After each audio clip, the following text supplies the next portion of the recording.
আসসালামু আলাইকুম। সবাইকে আমন্ত্রণ জানাচ্ছি আমার আজকের পর্বটি দেখার জন্য। আমার আজকের রেসিপি ম্যাঙ্গো পুডিং। কোনো রকম আগার আগার পাউডার বা জেলাটিন ছাড়াই আজকের পুডিংটি তৈরি করে দেখাবো। পুডিংটি খেতে কিন্তু অসম্ভব মজার, খুবই অল্প সময়ের মধ্যে এবং সহজ পদ্ধতিতে এই পুডিংটি আমি তৈরি করে দেখাবো। আশা করছি আপনাদের অনেক ভালো লাগবে।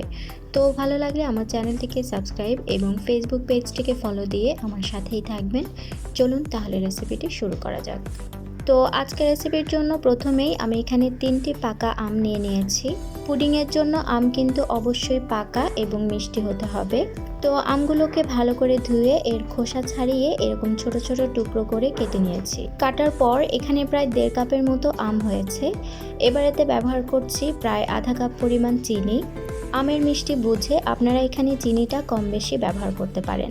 সাথে দিয়ে দিচ্ছি সামান্য পরিমাণে লবণ। এবার এই সব কিছুকে কোনো রকম পানি ছাড়াই ভালো মতো ব্লেন্ড করে নিতে হবে।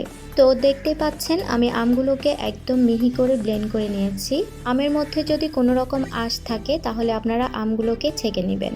তো এবার পুডিংটি তৈরি করার জন্য আমি এখানে একটি কর্নফ্লাওয়ারের মিশ্রণ তৈরি করে নিব। তার জন্য আমি এখানে একটি বাটিতে নিয়ে নিচ্ছি 1/4 কাপ পরিমাণ কর্নফ্লাওয়ার এবং 1/4 কাপ পরিমাণ তরল দুধ। অর্থাৎ যে পরিমাণে কর্নফ্লাওয়ার নেবেন তার ঠিক সমপরিমাণে তরল দুধ নিতে হবে। এই দুটো উপকরণ একটি চামচের সাহায্যে খুব ভালো মতো মিশিয়ে নিতে হবে, যাতে করে এর মধ্যে কোনো রকম দানাদার অংশ না থাকে। অর্থাৎ এরকম স্মুথভাবে এটাকে মিশিয়ে নিতে হবে। এবার এটিকে একটা সাইডে রেখে দিব।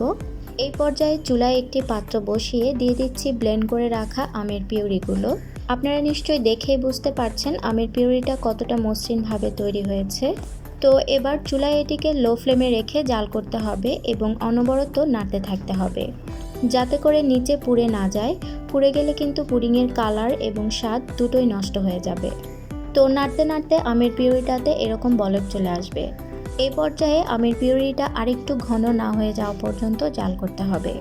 অর্থাৎ প্রায় 5 মিনিটের মতো লো ফ্লেমে রেখে এটাকে জাল করতে হবে। এটি যখন এরকম ঘনত্বে চলে আসবে এই পর্যায়ে এতে অ্যাড করে দিচ্ছি তৈরি করে রাখা কর্নফ্লাওয়ারের মিশ্রণটি। কর্নফ্লাওয়ার দেওয়ার পর কিন্তু সাথে সাথে নাড়তে থাকতে হবে, নাহলে কিন্তু দলা পেকে যাবে। তো আমি পুরোটা কর্নফ্লাওয়ারের মিশ্রণ এতে ঢেলে দিয়েছি এবং দেখতেই পাচ্ছেন ঢেলে দেওয়ার সাথে সাথে কিন্তু এভাবে অনবরত নাড়তে হবে।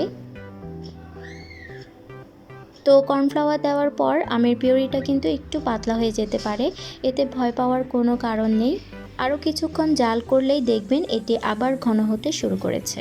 তো এই পর্যায়ে আমি এটিকে আরও প্রায় 1 মিনিটের মতো জাল করব এবং এভাবে অনবরত নাড়তে থাকব।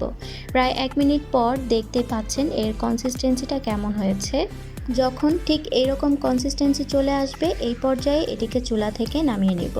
তো আমি পুডিংটিকে সেট করার জন্য এরকম একটি বাটি ব্যবহার করেছি। আপনারা যে কোনো ধরনের বাটি এখানে ব্যবহার করতে পারেন।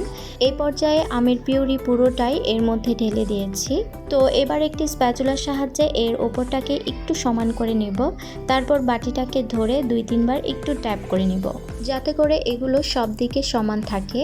তো এবার আমের পিউরিটা যখন হালকা ঠান্ডা হয়ে যাবে তারপর এটিকে ফ্রিজের নর্মাল পোর্শনে রেখে দিতে হবে 1 থেকে 2 ঘন্টার জন্য। তো প্রায় 2 ঘন্টা পর আমি পুডিংয়ের বাটিটিকে ফ্রিজ থেকে বের করে নিয়েছি। এবার আপনাদেরকে দেখিয়ে দিচ্ছি পুডিংটি ভালোভাবে সেট হয়েছে কিনা। দেখতে পাচ্ছেন এটি সাইড থেকে কিন্তু আলাদা হয়ে আসছে। এবার আমি পুডিংটিকে মোল্ড আউট করে নেব। তো মোল্ড আউট করার জন্য আমি একটি বাটিকে এভাবে উল্টো করে ধরে পুডিংয়ের বাটিটিকে এভাবে উল্টে দিয়েছি।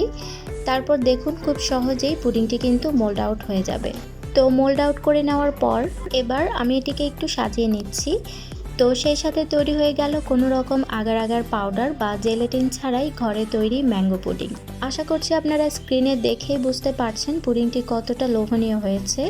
এবার আপনাদের সাথে কেটে শেয়ার করছি পুডিংটি আসলেই কতটা পারফেক্টলি তৈরি হয়েছে। অর্থাৎ আগার আগার পাউডার বা জেলাটিন ছাড়াই কিন্তু খুব সুন্দরভাবে পাকা আম দিয়ে পুডিং তৈরি করে নেওয়া যায়। তো আপনারা অবশ্যই বাসায় এভাবে ট্রাই করে দেখবেন এবং আমাকে কমেন্টের মাধ্যমে জানিয়ে দিবেন। রেসিপি ভালো লাগলে আমার চ্যানেলটিকে সাবস্ক্রাইব করে পাশে থাকা বেল আইকনটি প্রেস করে দিবেন এরকমই নিত্য নতুন সব রেসিপি পেতে।